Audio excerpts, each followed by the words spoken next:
Olá, analista, seja muito bem-vindo, muito bem-vinda ao Alicia Biotech. Eu sou a professora Alice, por aqui eu ajudo analistas clínicos a liberarem laudos de análises clínicas com excelência, com segurança e sem erro. Então, se você é estudante ou profissional de biomedicina, de farmácia, já se inscreve no canal para você não perder nenhum dos vídeos que saem toda semana. Conteúdos relacionados à bioquímica, urinálise, hematologia, parasitologia, todas as áreas de análises clínicas. E sem mais enrolação, bora para o conteúdo da aula de hoje.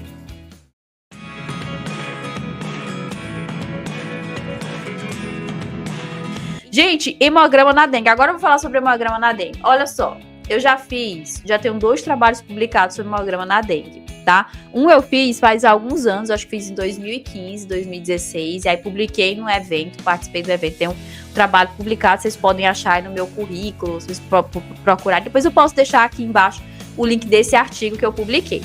No final do ano passado, eu sou professora, eu orientei 2 alunos de TCC, e a gente fez uma revisão bibliográfica em vários artigos. O que eu vou apresentar para vocês aqui, a tabela não é só de um artigo. Eu orientei a Mara e a Eduarda, se elas estiverem aí. Beijo para vocês, são maravilhosas. E aí a gente fez uma análise de vários artigos que tinham lá no Cielo, no Science Direct, vários artigos, e a gente fez um levantamento das alterações hematológicas que são mais comuns. Olha que presente que eu tô dando para vocês. No final da live tem um slide que eu coloquei o link dos artigos que eu trago nessa revisão bibliográfica para vocês, tá? A ciência é assim, gente. É assim que a gente ganha, é assim que a gente faz um diagnóstico completo e preciso, trazendo evidências científicas para vocês. As alterações que podem ser encontradas no paciente com dengue. Não quer dizer que sempre vai aparecer essas alterações. Depende da evolução clínica. Tem paciente que leva a cura muito rápido, tem paciente que tem alguns comprometimentos, infelizmente. A literatura descreve principalmente plaquetopenia, que é quando, isso nos últimos 5 anos, tá, gente? Que é quando a gente tem redução dos níveis de plaqueta. A literatura também traz que pode acontecer principalmente leucopenia, que é a diminuição dos níveis de leucócito na nossa corrente sanguínea. Tá aqui a citação dos artigos, como eu falei no final, vai ter a referência para vocês. Então, são vários autores que são bem fiéis nesse ponto de que o leucócito pode estar diminuindo. Como a gente falou da chikungunya, ela também pode ter plaquetopenia e leucopenia, são achados similares no hemograma. Concentração de hematócrito pode estar elevado, pode elevar os valores do hematócrito, é o que a gente chama de hemoconcentrado. Essa hemoconcentração, gente, ela pode acontecer porque o paciente pode ficar desidratado, ele fica com pouco apetite, ele não bebe muita água, né? Ele pode ter febre, e aí febre você perde líquido, o sistema imunológico faz esse consumo de água. Então, o que acontece é que o paciente pode ficar com essa hemoconcentração.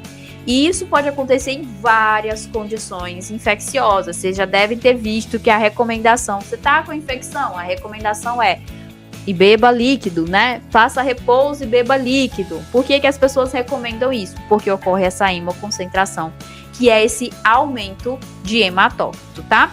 A gente também pode ter alterações no coagulograma, que são o TAP, o TTPA, que eu falei aqui para vocês, ó. O Eudivan até falou aqui pra gente, né? Eu estava praticando bastante, tá? TTPA no estágio, muito interessante. Estou revisando suas aulas. Então, como eu falei, tem aula aqui. Boa noite, Eudivan, sobre TAP e TTPA. E é bem comum, a literatura fala sobre essas alterações no coagulograma. Neutropenia e linfopenia. O que pode acontecer aqui, gente? O que pode acontecer aqui? Neutropenia é uma redução dos neutrófilos. Linfopenia é uma redução dos linfócitos. A literatura não é muito, como é que eu posso dizer, unânime. Então, na maioria dos artigos e na maioria dos pacientes, a gente tem um aumento de linfócitos. Porque eu vou já mostrar os linfócitos para vocês. Lembra que eu falei que eu tenho aqueles anticorpos? Olha só, voltando para a live, quando a gente falou da parte do diagnóstico sorológico, diagnóstico imunológico, eu falei dos anticorpos IgG e IgM. Vocês lembram que eu falei que o IgG, ele é um anticorpo de memória e o IgM é um anticorpo recente, que ele está sendo produzido. Então, quando você está com a infecção, quem vai produzir esses anticorpos? Os nossos linfócitos. Então eu vou ter uma proliferação de linfócitos, eles vão mudar de forma e eles vão produzir esses anticorpos. É por isso que lá no nosso hemograma a gente pode ter um linfócito aumentado, proporcionalmente o neutrófilo diminui. Aumenta o linfócito, diminui o neutrófilo. Isso na nossa contagem relativa, tá? Na contagem absoluta, os valores podem ficar próximo da normalidade, a gente não pode sentir tanto esse aumento e diminuição. Isso fica mais evidente na contagem relativa, tá? Tem muita dúvida aqui surgindo, gente. Vou fazer só uma pausa para responder as dúvidas e aí a gente continua com a live. Tawane Ramos de Jesus. Boa noite, Pro. Comecei terça com febre de 38 graus, ânsia de vômito, tontura. Ontem fui para o hospital, fiquei no soro. Não estou com manchas nem dor no corpo. Fiz o teste rápido e deu negativo. Terça, hoje é que dia, irmão? Hoje é quinta? Se ela fez o teste, começou com os exames, com sintomas na terça, aí a gente precisa dos 5 dias úteis que eu comentei para que a gente possa ter a sorologia positiva. Então, esse teu teste dando negativo, se não faz 5 dias que começou os sintomas, pode estar dentro daquela janela imunológica. E aí, se você repetir os sintomas em alguns dias, ele pode estar dando positivo, tá? Ele pode estar dando positivo. Nem sempre, nem nunca, né? Se você realmente tiver com dengue, ele pode dar positivo, tá? Então, ele pode dar negativo por conta disso. Agora, por que o médico solicita o hemograma?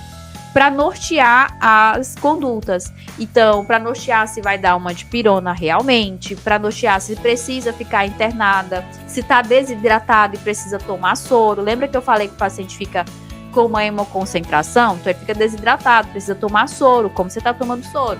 E aí, o hemograma, ele não é uma ferramenta de diagnóstico.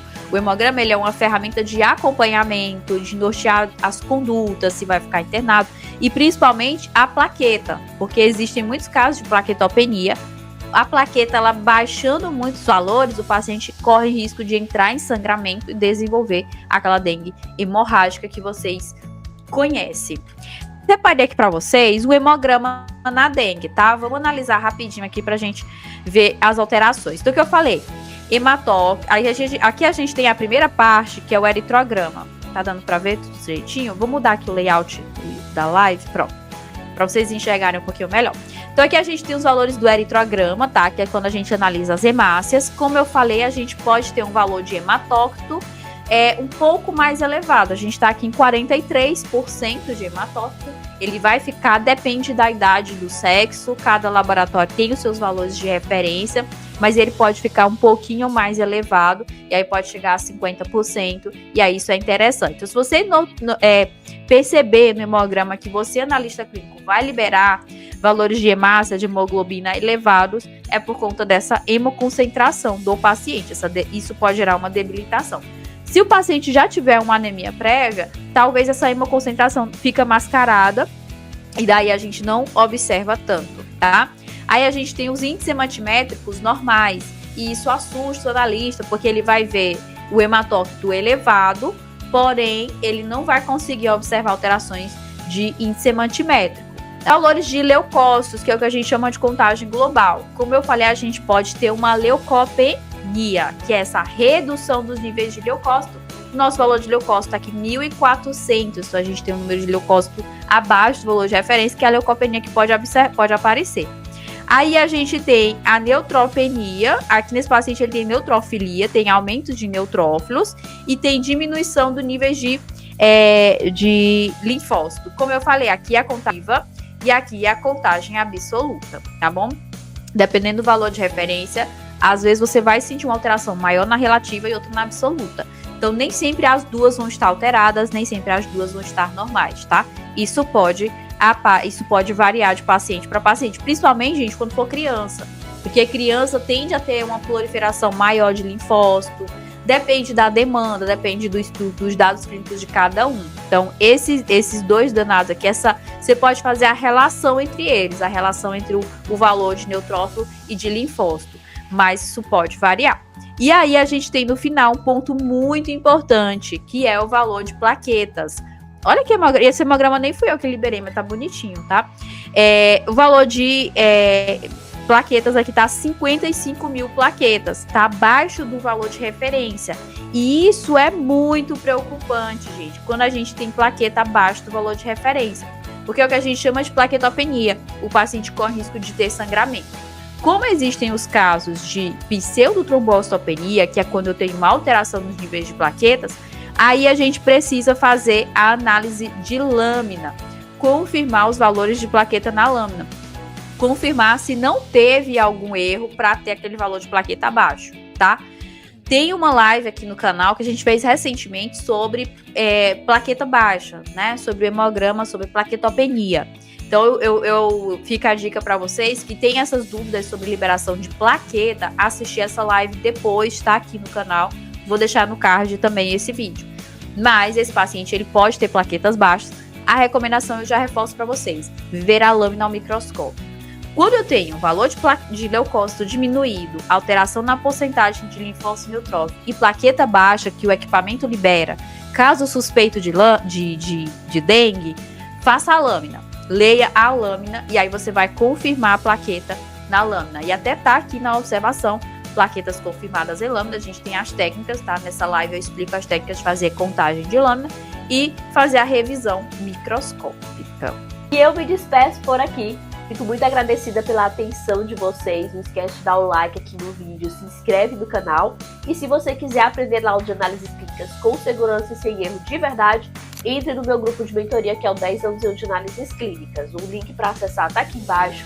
São mais de 180 aulas gravadas, grupo de tira dúvidas no WhatsApp, reuniões ao vivo comigo de mentoria, material de apoio e muito mais. Conheça o 10 em 1 acessando o link que está aqui embaixo na descrição do vídeo. Te espero por lá.